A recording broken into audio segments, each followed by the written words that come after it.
모죽이라는 대나무를 아십니까? 이 대나무는 하루에 80cm씩 자라고 고작 몇 주 만에 30m까지 자라 울창한 대나무 숲을 이룹니다. 어떤가요? 무슨 이런 품종의 대나무가 있지? 이거 너무 사기 아닌가? 이런 생각이 드시나요?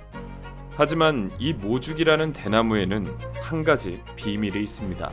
이 대나무는 씨를 뿌린 후 5년 동안 아무리 물을 주고 가꾸어도 싹조차 나지 않습니다. 그리고 5년이 지난 어느 날 고작 손가락만한 죽순이 돋아나고 바로 그때부터 엄청난 속도로 성장을 하는 것이죠. 그럼 5년 동안 이 대나무는 자라지 않았던 것일까요? 실제로 땅을 파봤더니 모죽의 뿌리가 사방으로 뻗어나가 땅속 깊숙이 자리 잡고 있었습니다. 5년간 숨죽이고 아래로만 뿌리를 내리며 내실과 기초를 다지고 5년 후에 당당하게 그 모습을 드러낸 것이죠. 자라지 않았던 것이 아니라 폭발적인 성장을 위해 준비하고 있었던 것입니다. 많은 사람들은 포기를 쉽게 하죠. 하지만 그 힘든 기다림의 시기를 버텨내고 자신의 꿈을 당당하게 이룬 대나무, 모죽과 같은 사람들도 있습니다. 강기영 배우는 무명 시절을 언급하며 이런 이야기를 합니다. 무명 시절에는 사실 그냥 심적으로 제일 힘들었었던 것 같다. 조바심이 가장 나를 괴롭혔고 주변 지인들은 내가 연기를 한다고 알고 있는데 방송에 잘 보이지 않았던 것들, 이런 것들 때문에 스스로 힘든 게 있던 것 같다. 연기가 마음처럼 안 될 때가 가장 힘들었다. 그리고 작품의 주역이 되고 싶다는 생각에 매몰될 때도 있었다. 지금 생각해보면 그때 기회가 왔어도 잘 못했을 거란 생각이 든다.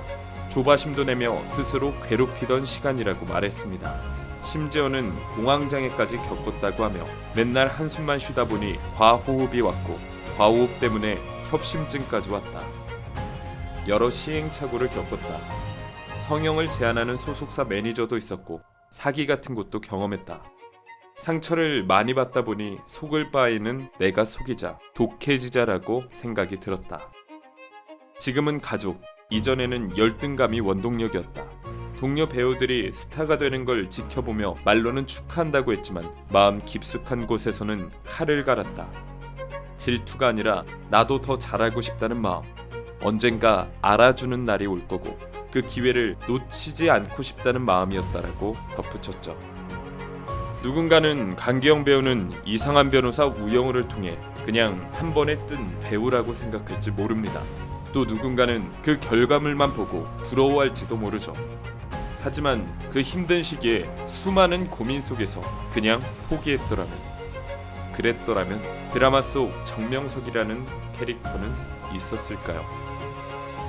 내가 정말 몇 년 동안 최선을 다했더라면, 그게 정말 내가 바라는 꿈이었다면 그럼 포기하지 마세요.